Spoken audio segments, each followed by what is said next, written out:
And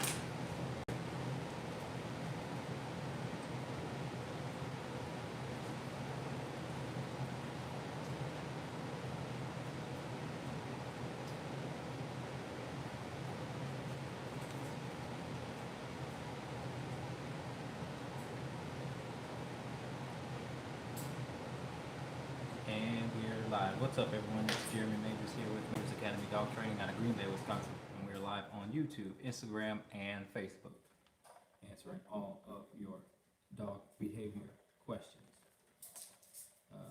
Hopefully you can hear me, see me, and yeah, I don't know what else. But yeah, we're here once again. Let me just remind everybody that all of these shows are recorded on iTunes. And so if you're driving and you just want to listen, then you can do so. And you don't have to see me. So all episodes are recorded live on, not live, recorded on iTunes as well. We are live on Instagram, YouTube, and Facebook right now. So that being said, we'll wait until some folks join in, and then we'll get started with some questions. Hope everybody's having a happy hump day, and yeah, it's almost Memorial Day weekend. I hope you guys have a good weekend. I'm not doing much, just chilling at the house, and I don't have boarding trained dogs until June 3rd, so I'll just talk about that a little bit. So I take dogs 3 weeks every month for just 3 weeks, and then I leave about a week or two, and I have no dogs. But those 3 weeks are very pretty intense. I spend the majority of the time out here with the dogs. We are actually, that's where we're at right now. We're actually in the dog house right now.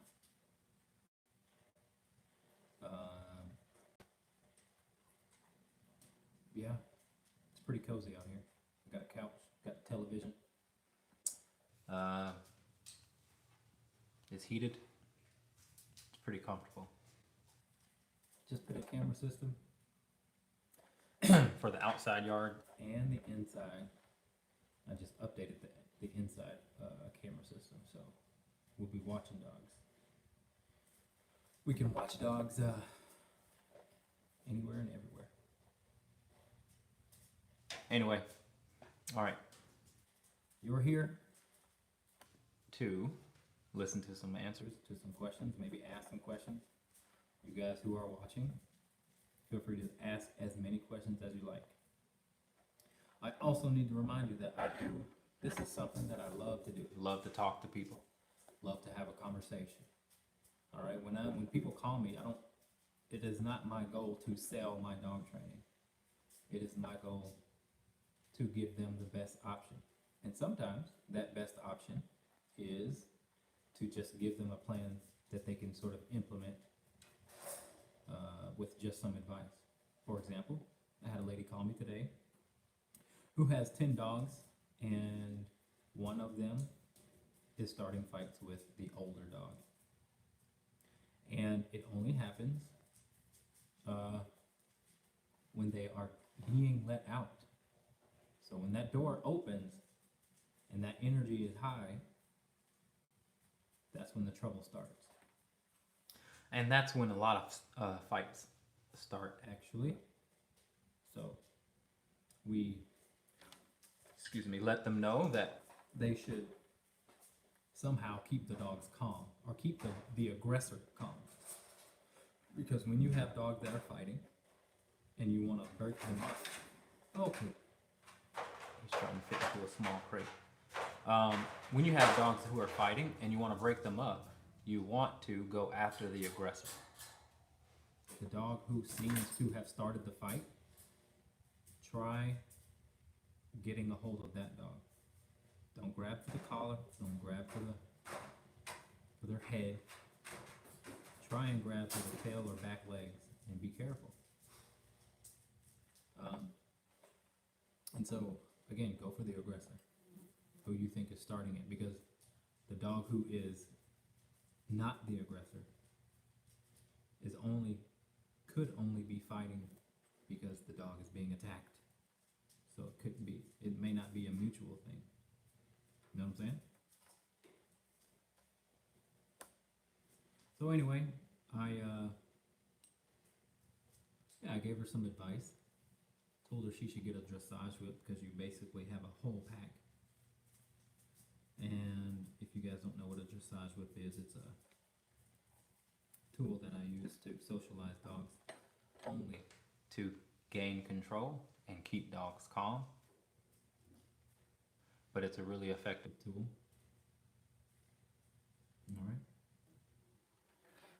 All right, we got some questions coming in. Let's do it. Thresholds, that's right. Okay, so Becky says, hey Jeremy, when does your training challenge begin? How, when will it be aired? How and when will it be aired? I saw it on Facebook group. Dogs like weapons. Dogs like weapons. What? I don't know what you're talking about.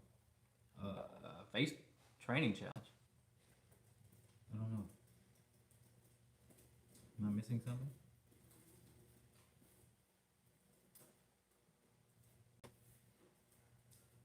What Facebook group did you, is that the name of the Facebook group, Dogs Like Weapons? I don't think when I first got on Facebook and social media, I was definitely into dog training groups big time.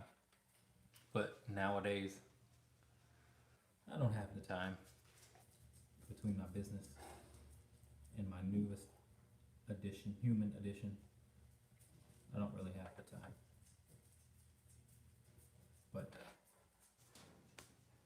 But I still, snoop through the groups every now and then.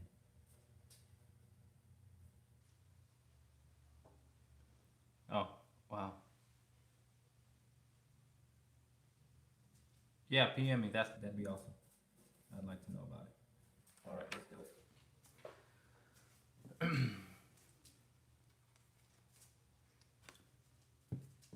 Okay, you ready? First question comes from Erica. Best way to help a German Shepherd not bark and jump like crazy when on a walk when we approach another dog, or just dogs in general. Best way to help a German Shepherd not bark and jump like crazy. So I'm gonna give you the overall. Oakley, relax, buddy.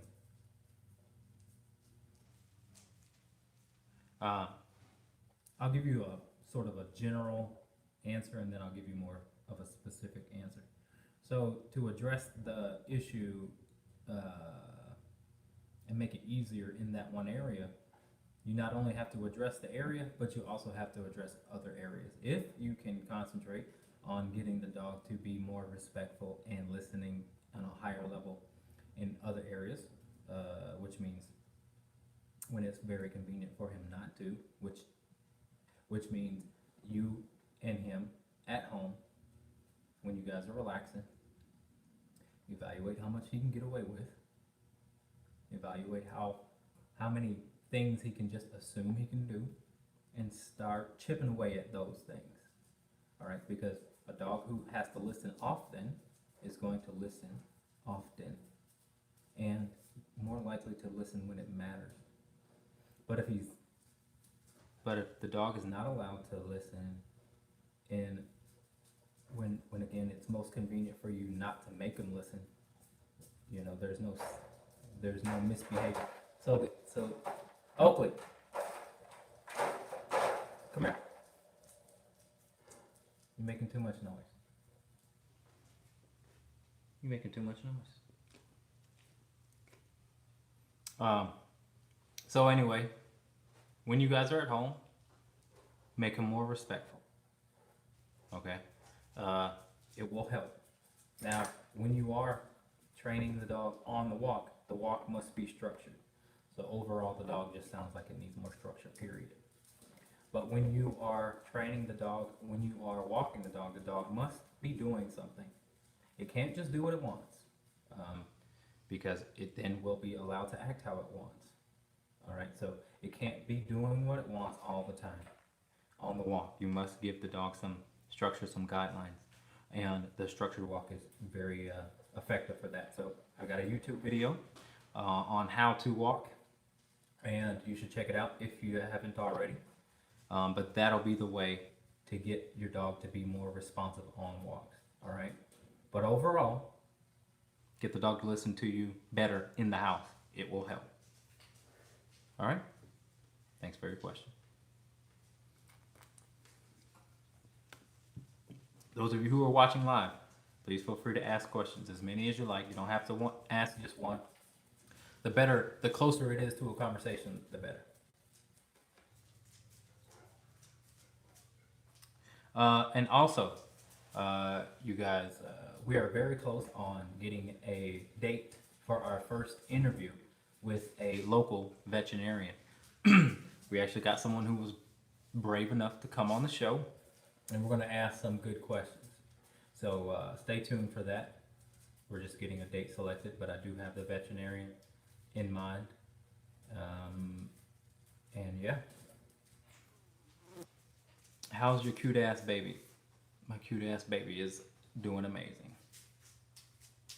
He's growing, and he's crawling, climbing, falling, crying, laughing,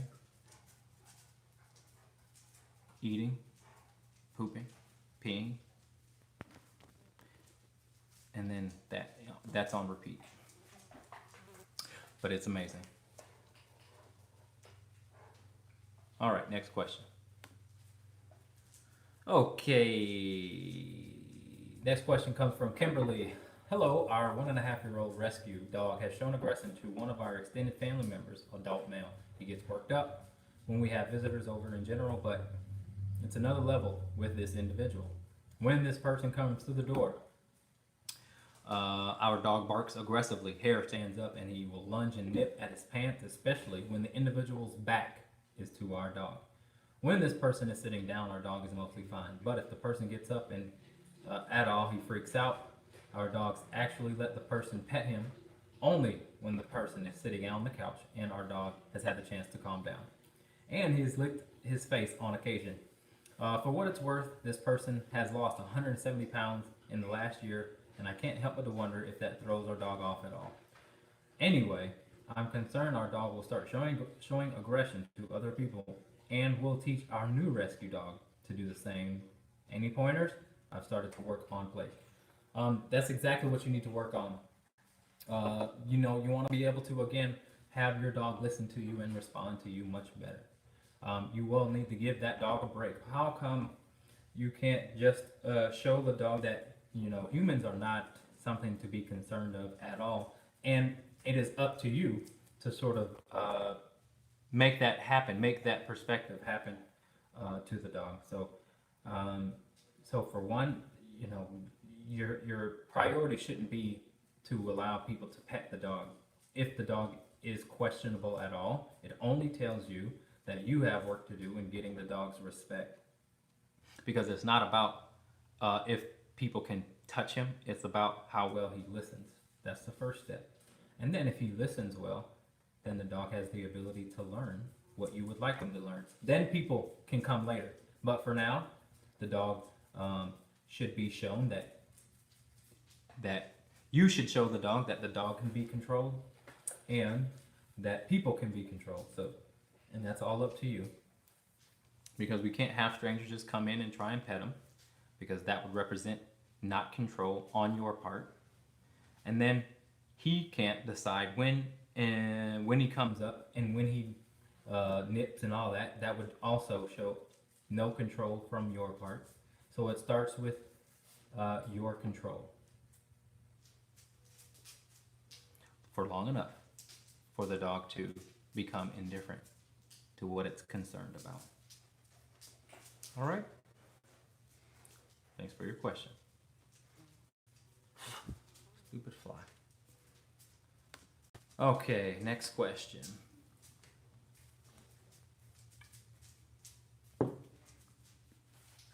All right, next question is from Chris. Uh, I'm bad. Wild Child should have been with you months ago. Any openings in July, or are you booked? Thank you. Watch you every week. Thank you for your service. Thank you, Chris. I appreciate you watching.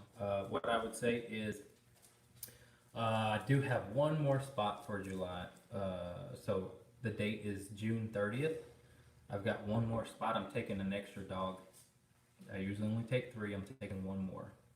And that will get filled up within the next few days. But I'm not going to take any more than 4. And this is the reason why I'm taking an extra one. I'm taking an extra one because August, I'm not taking any dogs. I'm taking the month of August off when it comes to board and train. I'm probably only just doing private lessons during the month of August. So September would be the next month that I'm taking in board and train dogs. I got a lot of stuff to do in August. So that being said, if you want to get booked, let me know. Send me your email, and I can send over the things to get you enrolled. But thank you for that. Okay, let me make sure I don't have any questions on YouTube and Instagram. All right, next question. Last time you had recommended I put my dog in down when throwing the ball because she was barking a lot, and it has helped. I've given her more time to settle down, and we wait, like you said, and then I will release her to chase the ball. Thanks. Thank you. Thanks for that comment, and thanks for the update. That's the other thing, guys. You know, you can give me updates on my suggestions. Let me know if them work. Let me know if they don't work. I can give you something else to try. You know what I'm saying? I like to stay up with you guys. And I will talk to anybody. So anybody out there watching, everybody knows that I will talk to them on the phone. I won't rush you off the phone. I really want to try and figure things out with you and make suggestions. So don't be shy. Give me a call. Let's have a conversation. Okay. My greyhound is afraid of everything and is getting worse. He shakes at the drop of a hat and spends a lot of time hiding in the closet. What should we do? Meds. I'm not too sure about meds because I haven't tried them on a dog who is afraid of everything.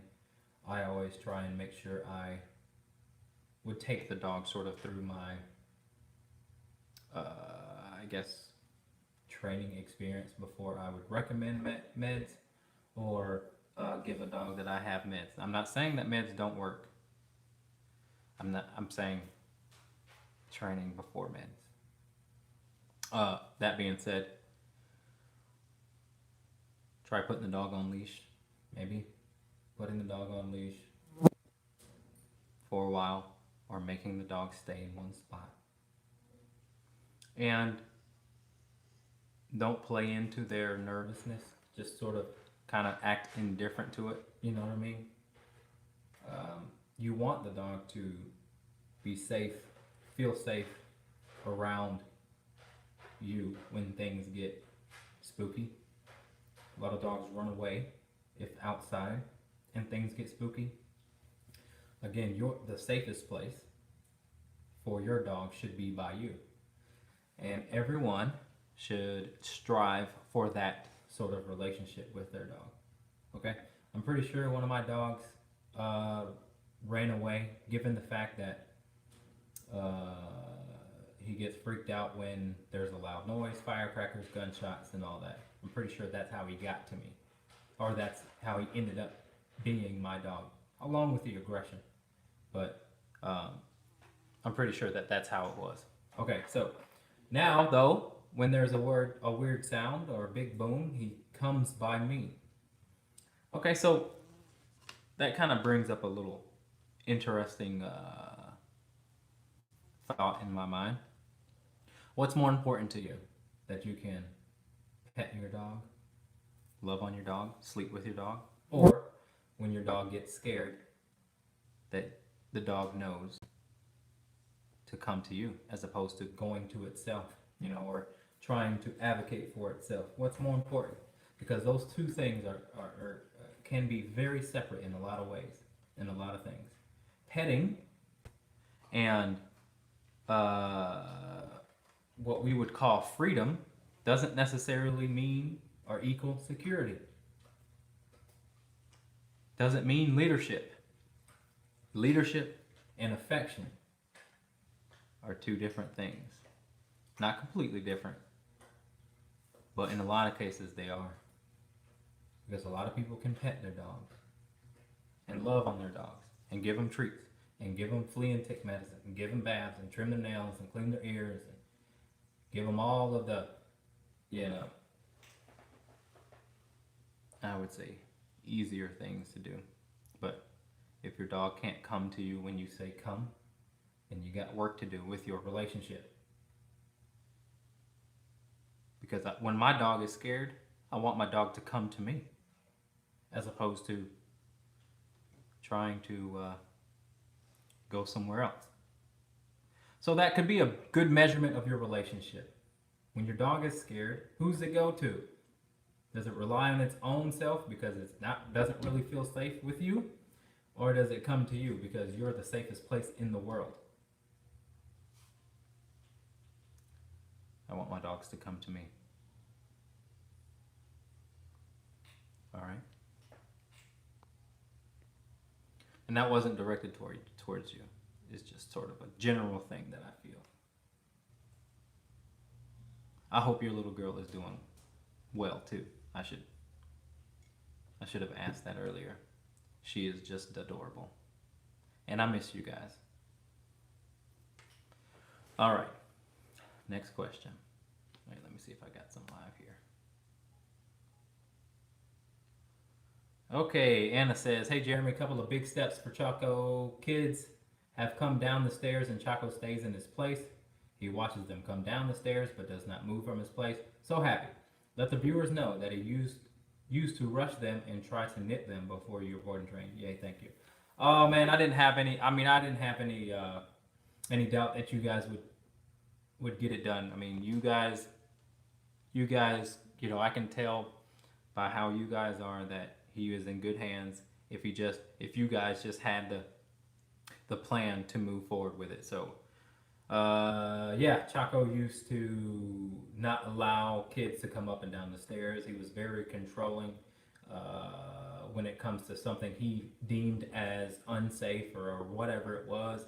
And we gave them a good plan. And, Chaco was very smart. He listens very well. And he was easy to become humble. It was a pleasure working with him. I'm glad everything's going on well. I hope to see you guys on Saturday. I know it's Memorial Day weekend, so you guys don't have to come, you know what I mean? You're very welcome. Feel free to enjoy the Memorial Day weekend. But that makes me happy. Thank you for the update. All right, let's keep it rolling.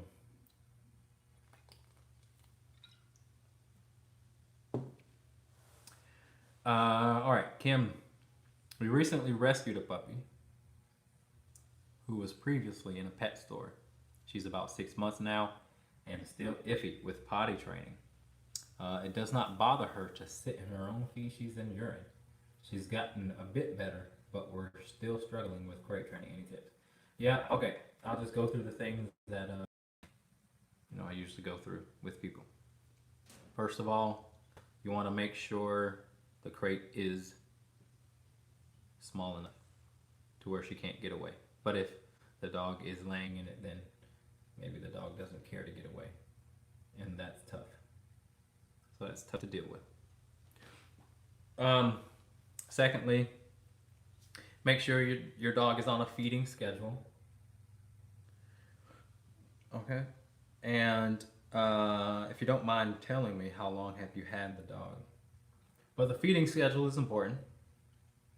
Because if you can manipulate food and water, then you can sort of train the dog's digestive system to cater to your schedule. I'd have to know more details to really give you some good advice. Uh, but for puppies, again, it's just very important that you feed them when it's appropriate. Again, catering to your schedule, because their system is definitely using a lot more, or going to go through the food is going to go through their system a lot quicker, maybe because they're growing. So again, it depends on your schedule. It depends on your feeding, what you're feeding the dog, when you're feeding the dog. Yeah, what you're feeding the dog matters too. How much you're feeding the dog matters. There's a lot of details to it. So if you don't want to discuss it here, you can PM me, and we can get closer to maybe a better answer for you, a better plan. All right, thanks for your question. Okay, Sarah says, pup date. Lola is doing great, healthy, wavers sometimes, but doing amazing with the boy. Mowgli, my bully, with severe anxiety, doing great in training, but still cried for hours if gone, to where neighbors heard, so started him on meds and huge improvement. Apollo, Shepherd, is doing amazing. I took into account the sit before everything, going outside, eating. Very good. Glad to hear that you guys are on the right track. Yeah, let me know if you need any more help. And I'm glad Lola is on at least doing some better health-wise, because she's tricky, very tricky dog. All right. Thanks for the update. Okie dokie. All right. I got a couple of questions. All right, here we go. My non-altered male, this question is for Rachel. My non-altered male dog will mark when I leave the room, only when I'm not in sight. And I'm not sure how to correct that when it's only when I'm not around. Sorry, I didn't mean to send it as a message. I commented, but I have a few questions and issues with my pup. Okay, so your non-melter dog marks when you leave the room. That's weird. When you leave the room. That sucks. And that's weird. But what you can do is, when you do leave the room, tell the dog to go lay down. You know what I mean? Put the dog on its bed. So I'd practice that anyway. But if you can get that very good, then you may eliminate that possibility. Or when you leave the room, maybe put the dog outside. But the dog can also be corrected for that behavior. You know, you can make it something he'd like to avoid if you sort of work it right. Yeah, that's what I would do. I think I had a Chihuahua, a client with a Chihuahua that would do the same thing. Wait till they left the house and then the dog would mark. But we started teaching the dog to go to its bed, and then the dog would go to its bed. It almost was like a coping mechanism for the dog's separation anxiety to pee. But then we gave the dog the place command as the coping mechanism, and that's what the dog eventually ended up doing. When they left, because they had worked on place command every day, the dog started to change the way the dog would cope with them leaving, and that's in their anxiety. That's why that place command is so important. You're giving the dog a nice, safe place to deal with their separation anxiety, if that's what it is. So maybe you could try that.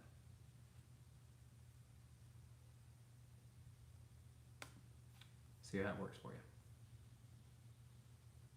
Yeah, hoping to see you Saturday. I think I got everyone's question. Wait a minute. Whoa, wait a minute. We got some more questions over here. Okay. Nope, I just answered that one. Yeah, guys, you know what? Check this out. I love talking to people about their dogs. You want to know why? This is the biggest thing. The biggest reason is because I learn, man.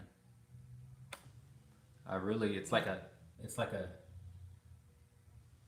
research for me. It's like data to me. I ask all kinds of questions to see what matters and what doesn't, because that's how you get to solving a problem. What matters and what doesn't. Does being altered matter? Does meds matter? Those are the questions that I'm asking all these people. And how's it happen? When does it happen? And so when I start to hear common, things over and over again, I got to start to say, all right, so this is a common problem. Or if it doesn't happen and it's really weird, then I start to, it just kind of makes me think of other solutions, and it helps me try and see if I can solve other problems. You know what I mean? The problem is, Rachel says, so what if I have multiple dogs? They have indoor-outdoor run all day and come into the gated-off kitchen with me after work. If I go upstairs and they are in the kitchen, that's when they will mark.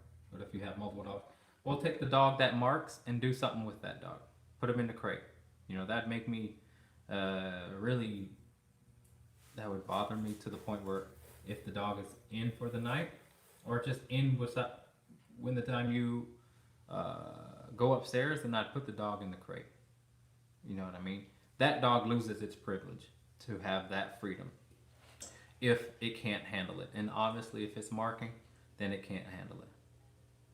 Or get a bed, put it in the kitchen, and tell the dog to go to its bed. But the easier thing would just be to crate the dog, and the dog loses that freedom, privilege for a good week or so. That's what I would do. All right. Yeah, I hope you guys don't lose me either. I know it's kind of storming outside right now. I heard the thunder. But like I was saying, any of you guys who are listening, the best way to reach me is to call me. I may not pick up, but if you leave a voicemail, I will get back to you. Okay. Again, my time has to be is more precious to me now because I have a son, but I will get back to you when I can. All right. And I love talking to people, so give me a call. The worst thing that'll happen is I give you something that doesn't work. Hey, easy. Come here. Easy around this equipment. So yeah.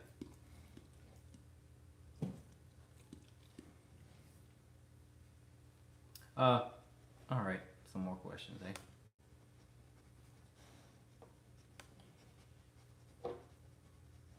Oh, I just helped a dog that got kicked out of a certain county. I won't say what county, but the dog had nowhere else to go, and it bit 2 people, and they got kicked out of a city. Actually, couldn't be within the city limits, and these people called me in desperation because the dog needed to be out of the city until the hearing was until the hearing happened. And what ended up happening during the hearing was that they said the dog could not come back in the city. So the dog had 2 options: to be put down or to find some sort of rescue or foster situation.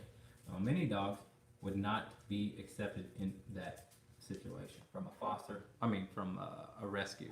A lot of rescues are cracking down, in my opinion. Well, the ones that are around Wisconsin on taking in aggressive dogs. It's a lot to deal with, and it's stressful, especially for people who are fostering. They have to take into account their dogs, their children, their family, and so it is very stressful. Whoa! And I asked the lady. I said, what did the Humane Society tell you about their temperament? Tell you about the dog's temperament?" And she basically said nothing. So I said, "That's kind of a problem, don't you think?" But the Humane Society can only see maybe a certain side of the dog. They don't even keep dogs as well. Some dogs are there for a long time, but to be able to give a dog a really good evaluation, you have to have kept the dog for a while. You know what I mean? Can't learn the dog in a couple of weeks, a couple of days, because those everyday situations just don't happen. Plus, the Humane Society is a different environment than a foster home to begin with. So then when I go to bed, they all come up with me and sleep and don't mark all night long or bother. So do an elimination, one dog at a time, to figure out which dog it is. Oh, you don't know what dog it is?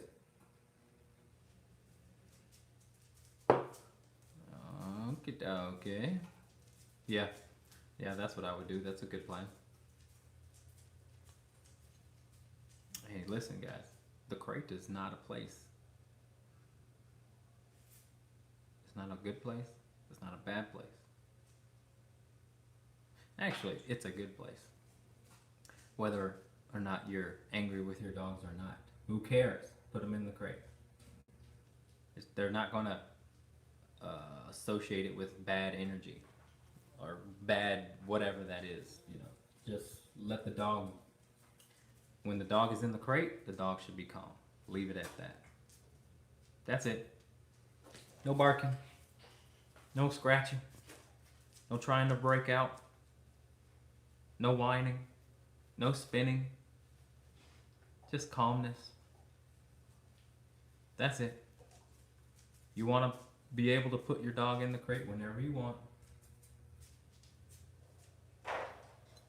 Okay? Because it should be a place of security, relaxation.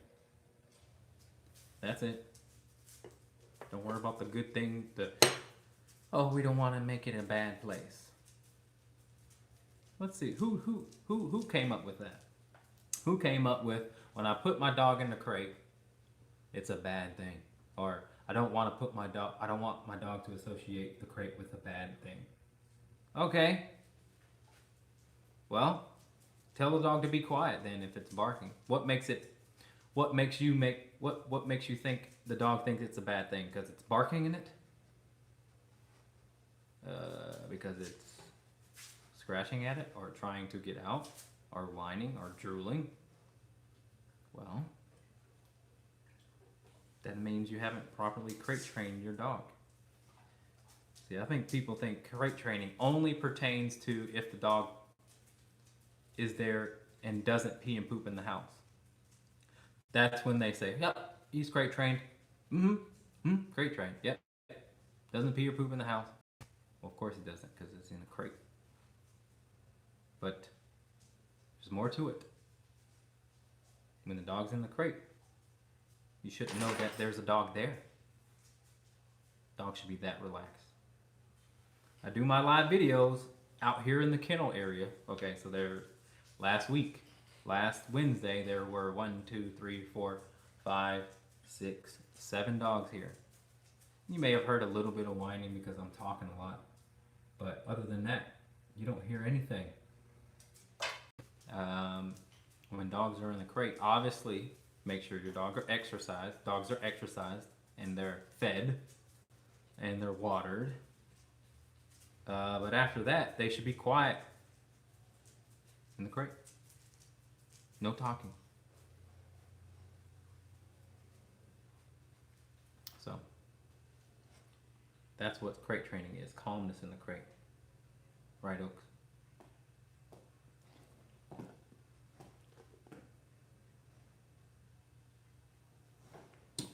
Hey. Oakley came to me because he bit somebody's ear pretty bad. And he's a big boy.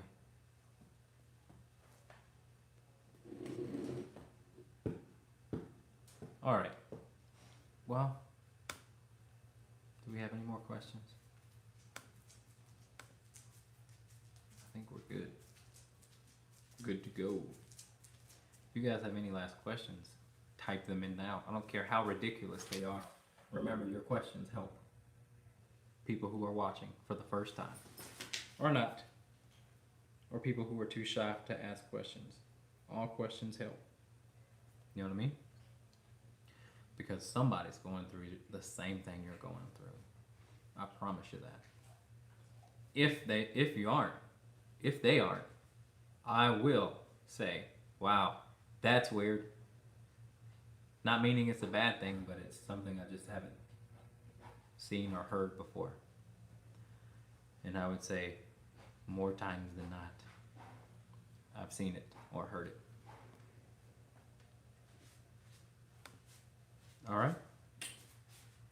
All right, guys, I think this may be a short one tonight. I can talk about something if you want to give me a topic to talk about. That'll be fine. Wait a minute. Uh-oh. I got to check my live. We may have some more questions. Oh, boy. Yep, got one. How do you correct a howling and whining, barking dog in the crate? E-collar, probably. Bark collar. Any sort of adversive tool. The dog has to figure out what not work for them. You know what I'm saying? You can also open the door maybe at 2 inches and then close it right away and then tell your dog to sit. That will also help with that. That is one of the first things I do with every dog while they're here, because most dogs assume that when that door opens, they can come and run out. Cheers, Burnett. And so it's sort of a rude awakening when you, forcefully shut the door back in their face and then say quiet and sit and latch the door and back away again. You know what I'm saying?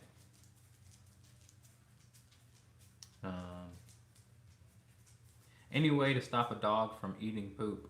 Yeah, there's many ways. One of the best ways, well, the easiest way, would be to pick up the poop. But there's some other tricks. I mean, I think with Lola, since you have that e-collar, you have to wash her and see if that helps. That may help for a while. If Lola's the one that's doing it, because I think she tried to do it here as well when she was here. But you can try that. I just pick up poop before they get a chance to do so, and then they don't do it. But it's not the biggest deal. It's annoying for sure. But technically, when you have a dog that's, kind of weird with its health internally, it's kind of tough to stop. With a normal dog, it wouldn't be, with the right e-collar correction. But I'd say maybe give that a shot and see what you get. All right. Thanks for your question. Whoa! What kind of bark collar? Dogtra. Dogtra. DOGTRA. YS 800 or 500. You can find it at your local Cabela store. Oh yeah. Yeah, I got you. Okay. Jessica's question. All right, so I'm going to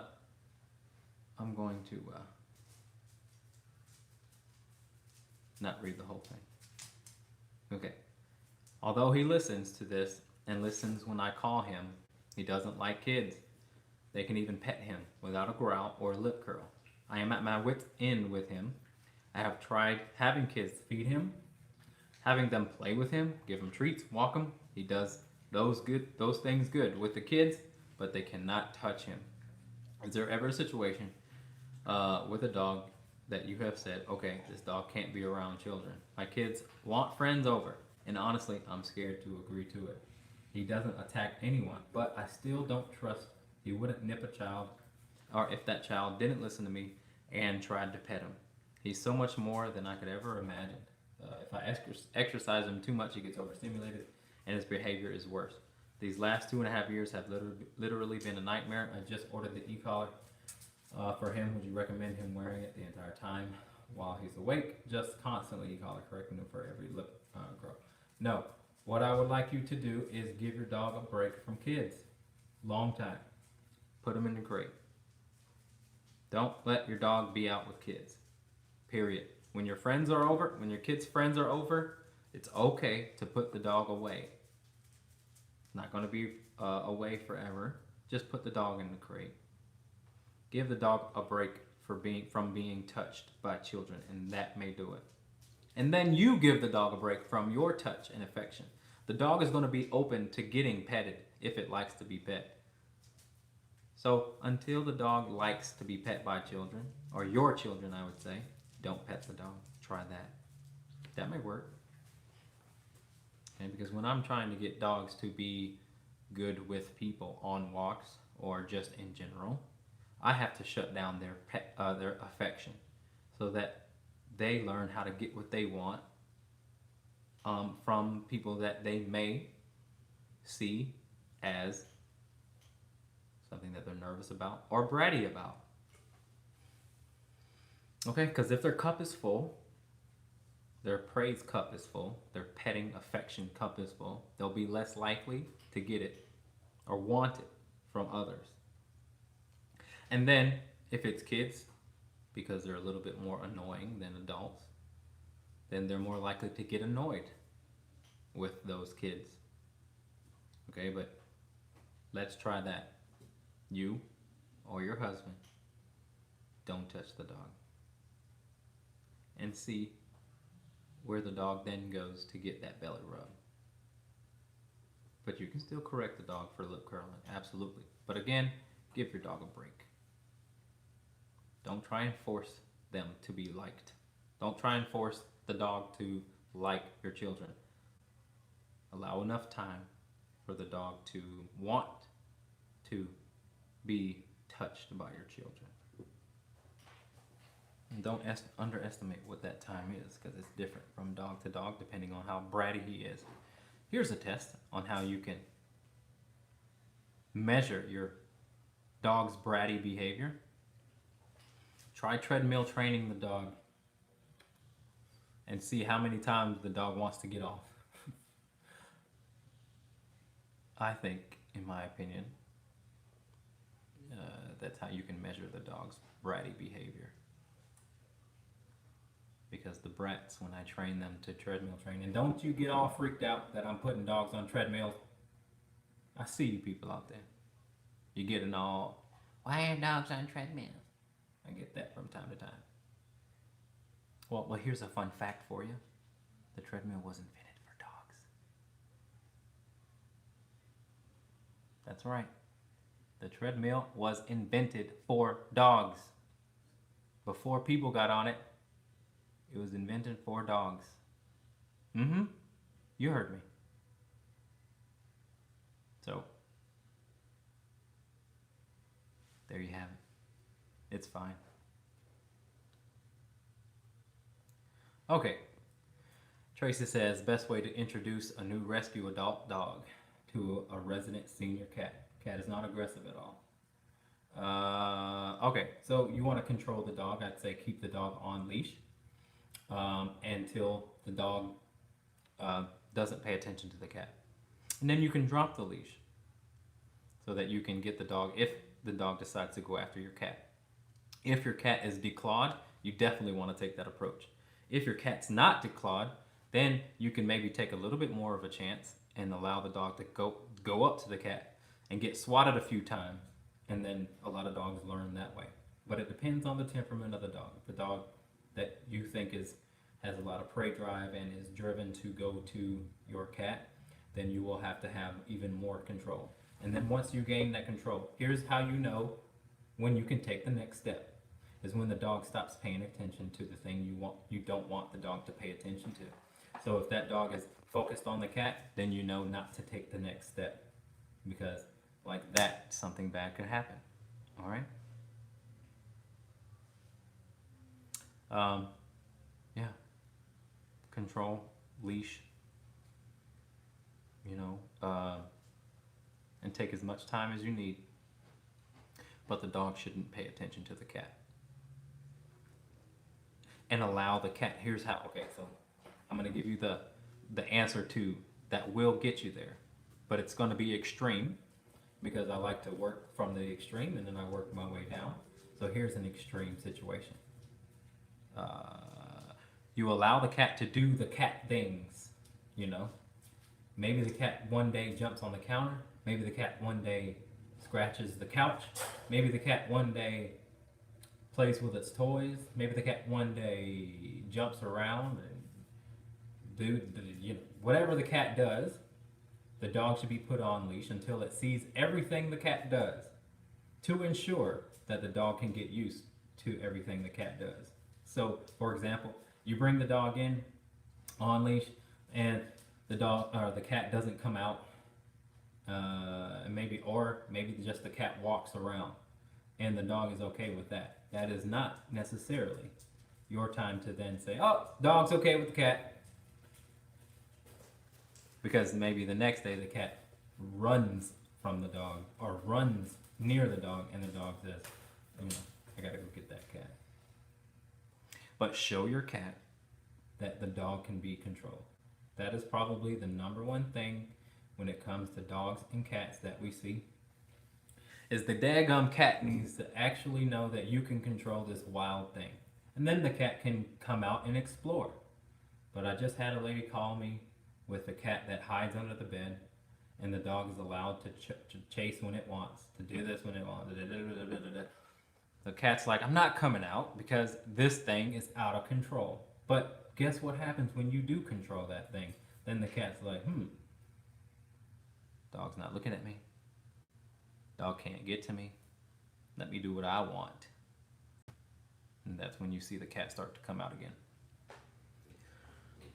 That was a long-winded answer. Let me know how it goes. Feel free to keep me updated. You're welcome. Yeah, that would be my question too, whining. Okay, I take all dogs out on leash to potty first, then run in the backyard, and sometimes they poop without me seeing, otherwise I do. Well, it's then pretty tough, but you just have to pay attention to them then whenever you think that they are pooping or eating poop.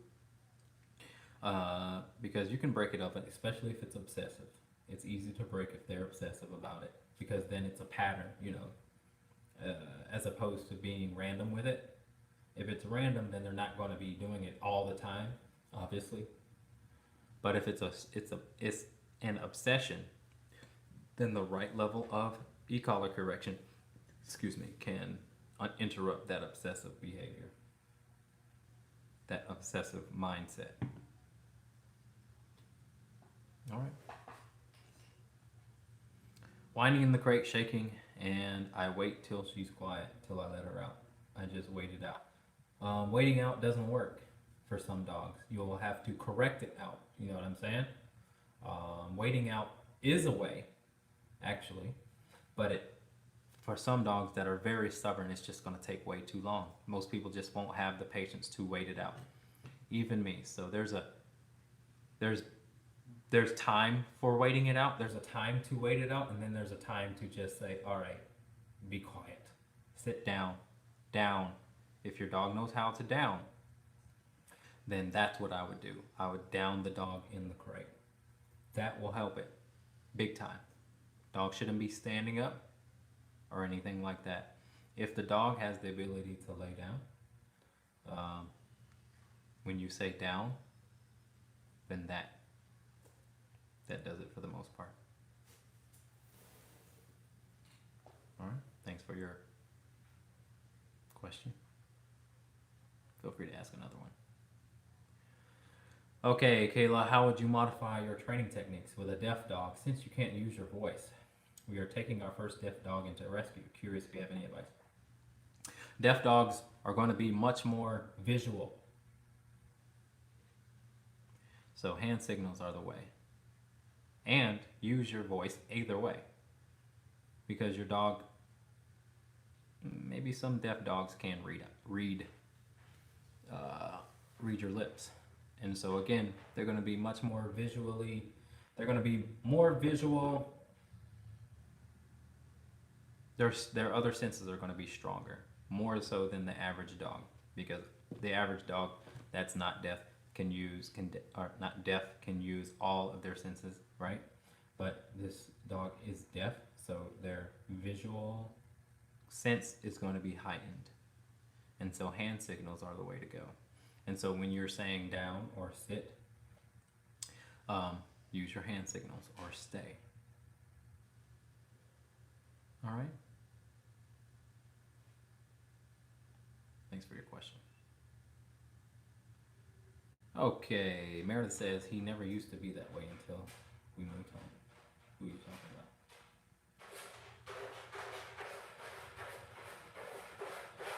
Tobias.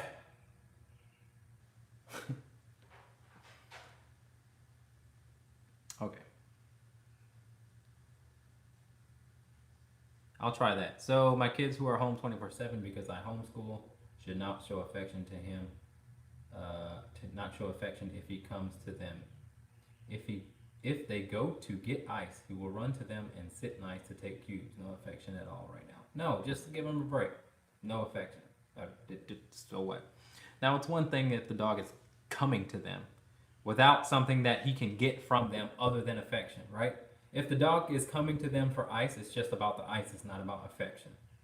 If the dog comes to them without ice and wants to be pet and then growls, well, that's weird. And that's not likely the case. But the dog comes to them for a treat or a ice cube, that's superficial, and that's not him coming to them for affection. And so, nope, the dog shouldn't come to them. You know, the dog should still not be pet. Shut it down for a while. No problem. Oh, not declaw. Not declaw. All right, good. So when it comes, push comes to shove, the cat can actually defend itself. The problem with these cats who are declawed, is they have no way to sort of say, hey, get out of my face, man. Because that teaches a lot of dogs how to be respectful. You know what I'm saying? So instead of not, if a cat doesn't have claws, then they can, then they just run because they don't have the ability to fight. So, kind of sucks for the cat. But what are you gonna do? Hope that makes sense, Jessica. Just give the dog a break. If the dog growls at anybody or lip curls at anybody when they pet him, that means the dog is getting too much petting. Period. Let the dog become humble to affection, even with your kids. Your dog should appreciate affection.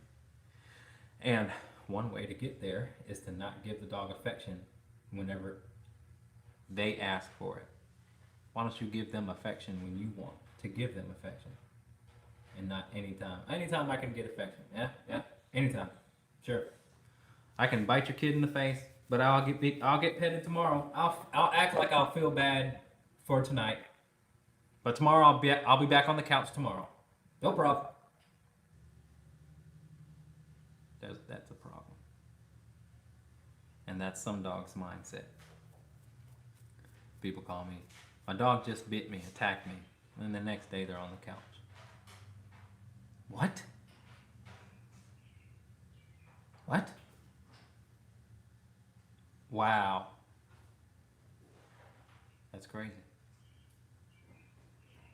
No, my dog, I wouldn't pet my dog for a month if they did that. You're going to get just what you need and not what you want. Nope. I'm not petting you. Because you guys gotta understand that, you know, when you give a dog what it wants and it gets too much of it, and it always can get it, and there's no reason to act thankful for it. It's like a violent relationship. You know? Not many relationships, when they're in the honeymoon phase, because they're in the honeymoon phase and they're trying to convince one another that they're the one. It's when you're on your best behavior. You know what I mean? But then maybe people get pretentious, and then destructive things happen. So you got to keep you got to keep the dog humble. Bottom line. We have a Shih Tzu that was food aggressive when we first got him.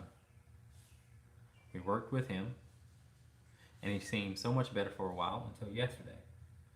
When he grabbed the treat and went to the back of the crate, I verbally said no, and he just quickly escalated and started growling and showing his teeth. Okay. Better for a while, yes, until yesterday he grabbed a treat and went to the back of the crate. I verbally said, "Why did you say no?" What was wrong there? He grabbed the treat that you gave to him. Why did you say no?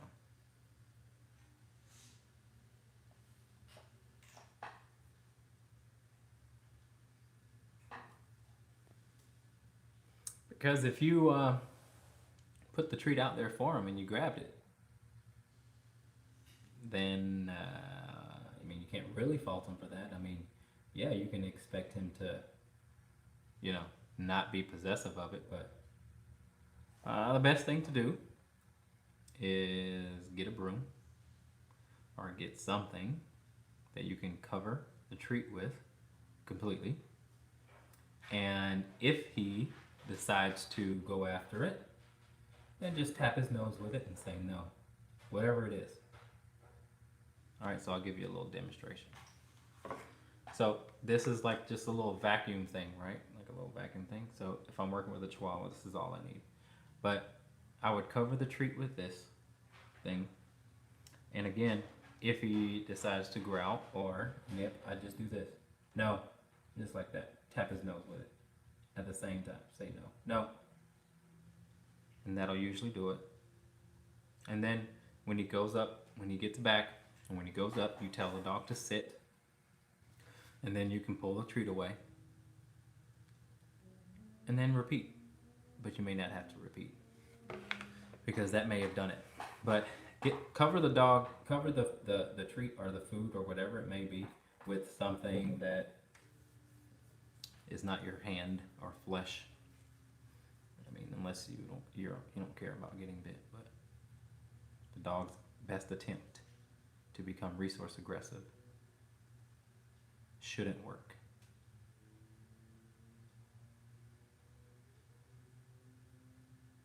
You know what I'm saying? So that's what I would try. It works for 99% of the dogs that I work with. Big dog, small dog, doesn't matter. All right, you guys. I'm gonna head off. Instagram just shut down. I think it only shuts down after an hour. So we're gonna head off here. But I appreciate you guys watching, and I appreciate your questions. Please feel free to come back next week with your questions. And again, all the questions that you ask will help people that are watching these after the live show. So thank you for your questions, and we'll see you guys next week. Happy Memorial Day weekend. Give me a thumbs up or a heart if you liked it, and I appreciate you guys. We'll see you next time. Okay, bye.